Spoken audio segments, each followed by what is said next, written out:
The dark history of the gigantic Ruddick Bowe. In the boxing world in the 1990s, many instinctively thought of Lennox Lewis, Mike Tyson, or Evander Holyfield. But this gigantic boxer was more dreaded than any other. The legendary Mike Tyson didn't even dream of facing him. Would you fight Bowe? I don't know. I tell you something. That's one thing that I would take different. I probably, at this stage of my life and being as conscious as I am, I don't think I would.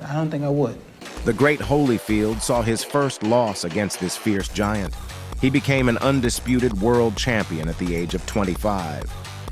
Ruddick Bowe, the 6'5" giant, was a true highlight of the boxing world since he stepped his foot into the ring. Not only was he a phenomenal pugilist, but he also had other dramatic things about him. Bowe was widely known for his aggression, which put him in trouble quite a few times. But when this giant was at the peak of his powers and success, all of a sudden he disappeared. I'm sure you're curious. So let's take a deep dive into the dark history of this legendary gigantic boxer named Ruddick Bowe. Bowe was born back in 1987 in Brownsville to a home he shared with 12 of his siblings. Life was tough for the young Ruddick Bowe. Bowe wasn't exactly the best child. He barely attended school, and he didn't even notice Mike Tyson was his classmate. With a troublesome childhood and suffering tragedies like the deaths of his siblings, Bowe found solace in boxing. At the age of 13, he began boxing as a hobby. Bowe was inspired to be a boxer by his role model, the great Muhammad Ali. As a kid, he caught the eye of the legendary trainer Ruddick Bowe. Bowe became an amateur boxer, where he saw incredible success, winning titles like the Golden Gloves Amateur Tournament 4 times. Bowe went into the 1998 Olympics as the clear favorite for the gold medal. But a controversial refereeing decision saw Bowe lose the final to Lennox Lewis as Bowe and the USA settled for silver. Bowe came to the end of an amateur career with an impressive record of 104 wins to 18 losses. Next up, Bowe set his eyes on a professional career. Just the following year, Bowe went pro. His debut came against Lionel Butler. Butler was no match for Bowe, and the second round saw a knockout win for Bowe after Butler was severely battered. During his first few months as a pro, Bowe underwent severe training and a diet change. His trainer saw him become better defensively in the ring, and it also birthed his famous signature moves, the uppercut and left hook combo. As the beginning of his professional career started well, the giant earned himself the nickname Big Daddy. It was a busy first year for Bowe. In just a year, he had fought 17 fights. But that wasn't an issue, as all 17 opponents were defeated. More impressively, 15 of them never saw the 12th round. Bowe faced Art Tucker early in his career. Tucker's main arsenal was long, straight shots. Bowe responded by closing the distance between them and hurting Tucker on the inside. Bowe began to grow confident. Soon, Tucker was always finding himself cornered. In the third round, a hook to the chin saw Tucker go to the mat. It took 2 more knockdowns to make Tucker stay on the ground for good. Next up was a real challenge for Bowe, Pinklin Thomas, a former WBC champion who had a great decade in the 80s. For 23 minutes, the experienced Thomas withstood the might of Bowe despite getting battered. In the 9th round, the older man could take no more. After more success in the ring and growing his reputation as a boxer to be feared, Bowe set his eyes on the Olympic gold. For this, Bowe switched managers and went to the famous Eddie Futch. Futch improved Bowe's technical swiftness. Big Daddy's killer instinct grew under his new trainer. Bowe became ruthless when he sensed blood. But still, the American lacked good defense, and this often saw him as a recipient of good blows. But the giant was strong enough, and it mattered little as long as he could outbox anyone blow for blow. Ruddick Bowe's first title shot came against Elijah Tillery. Even before the bell rang, the two were already feisty.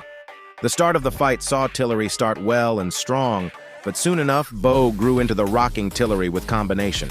Soon, things got heated after a clinch when Tillery turned the fight into something more as he kicked at Bowe. The furious giant, with his temper, rushed Tillery and boxed him over the ropes of the ring as he crashed into his manager. The referee could do nothing much to stop this spectacle. The incident saw Tillery suspended for a while, but soon the two had a rematch. In the rematch, Tillery started as strong as ever and made Bowe play catch-up. But by the third round, Bowe did eventually catch up in the third round. The battle became incredibly intense. An overhand shot to the face and an upper shot saw Tillery surrender. In his first 3 years, Bowe remained undefeated with 31 wins and 28 without a judge's decision. Next was a big money fight for Bowe. At the time, the undisputed champion of the world was Evander Holyfield, who had been the undisputed champion of 2 weight classes. Finally, Bowe got the chance to become undisputed as a fight was fixed against Holyfield. Wary of the night of the champion, Riddick relied on his jab early into the fight. But that wouldn't be enough. Soon, Holyfield began to unleash a deadly combination of insane speed. The distance between the competitors had reduced, and soon Riddick began to attack on the inside, unleashing uppercuts. The fight was fierce and saw punches flying around, which got the arena on its feet. Holyfield began to mount pressure on the younger man, but Bowe stood firm and unfazed. In the fourth, Bowe dominated. The champion would not be behind for long as he wanted to regain control of the fight, so in the fifth, Holyfield began to attack in the pockets. Bowe noticed this and kept a distance, using his reach to his advantage as he sent attacks from a distance. The fight went on and on. In the 10th round, a short lapse of focus from Holyfield saw the killer instinct of Bowe. An uppercut started the series of combinations and hooks that the older man suffered from. Holyfield was cornered and constantly battered, but the resolve of the champion was unlike anything. And before the round ended, Holyfield changed the tide with a series of punches of his own. But things changed again in the 11th as Bowe battered the veteran to the mat. It was clear that Holyfield could go down soon, but Bowe lacked the energy to pounce on him. The fight ended after the 12th round, and Bowe secured his win by decision. This was the first ever loss. At the age of 25, Bowe became the undisputed world heavyweight champion. The fight also brought some drama, as words flew from the mouths of both Bowe and Lennox Lewis. After his success, Bowe was propelled into fame, which saw him everywhere. He starred in some shows, appeared in big music videos, and was a regular face on tonight's shows. 2 years later, another fight with Holyfield was fixed. But the preparation for Bowe was questionable. He had barely trained and was touring the world. The fight started with Bowe launching his signature jabs. Many thought the boxers would be a shadow of themselves. Bowe dominated early with hooks and combinations. But in the fourth, the once champion got things flowing, and it was evident Bowe was out of shape. Holyfield intensity was too much for Bowe to handle, but in subsequent rounds, Bowe grew back into the round. In the 7th round, a strange incident occurred as a fan in a gadget flew and crashed into the ropes of the ring. As he was taken out by security, it disrupted the crowd, and a scene was caused. This caused Bowe's pregnant wife to faint amidst it all. The fight, however, continued, and it was clear who had more vigor between the brawlers. Holyfield was out for revenge. The 12 rounds went by, and it was clear who the winner was. Holyfield won the bout by a major decision. This was Bowe's first career loss. The fighter set his eyes on a comeback journey, and his subsequent competitors faced his might and fury. The next worthy competitor was Jorge Luis Gonzalez, who had bested Bowe in the amateur ranks. Gonzalez so far has been unbeaten, but soon Bowe should tell the Cuban that didn't matter. Gonzalez was full of confidence going into the fight, but all that evaporated early. He was constantly being cornered and battered. The fight was a one-sided affair, and in the 6th round, Bowe knocked the Cuban out. Soon, a third fight to complete the trilogy against Holyfield would be had. A prize of $8 million caught the eye and the attention of Bowe. This time, Bowe was trained and prepared. Both were conservative early into the fight, but soon the distance closed and punches started flying. Holyfield turned up the aggression, and in the 6th round, a great combination from him saw Bowe fall to the mat.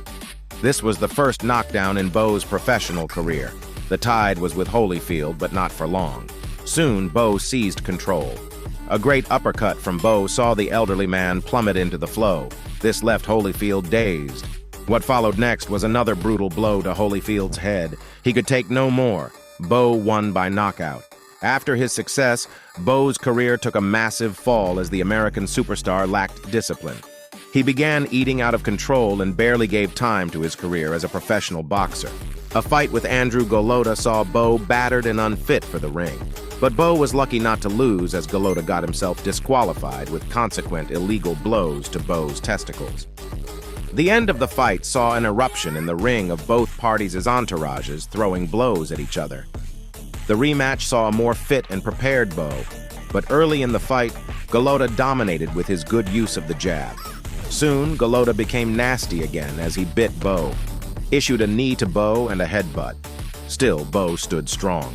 The champion became aggressive, and with a series of exchanges, he saw Golota on the mat with deadly combinations. But Golota once again decided to forget the rules and became dirty. Golota went below the body, severely aiming at Bowe's testicles. This weakened Bowe several times, and he could barely start straight to suffer the onslaught of punches from Golota. Still a recipient of illegal blows after going down once before, Bowe decided to stay down in his next knockdown. He would have no more of this. After the fight, due to pleading from his mother, Bowe quit. But still, Bowe had personal issues. In 1996, Bowe kidnapped his wife. Although he claimed not to have harmed her, his wife suffered from a stab. Everyone was later found safe, but Riddick would suffer time behind bars. After his incarceration, Bowe made a comeback to boxing just to find money to buy food on his table to satisfy his ever-grumpy stomach. In 2008, he wrapped up boxing completely. Holyfield remained the only boxer to ever beat Riddick. Bowe was later inducted into the Boxing Hall of Fame in 2015. Despite his controversy and his bad eating habits, in the four corners of the ring, the heart of Bowe was that of a champion who pumped blood destined for greatness. His might was able to bring down any opponent in the ring. His great use of jabs and his killer instinct flourish. The towering giant defeated every single opponent he faced. This was a true champion. Thanks for watching our video today. If you liked the video, please subscribe for the hottest boxing content out here. We have more boxing videos coming your way, so be on the lookout.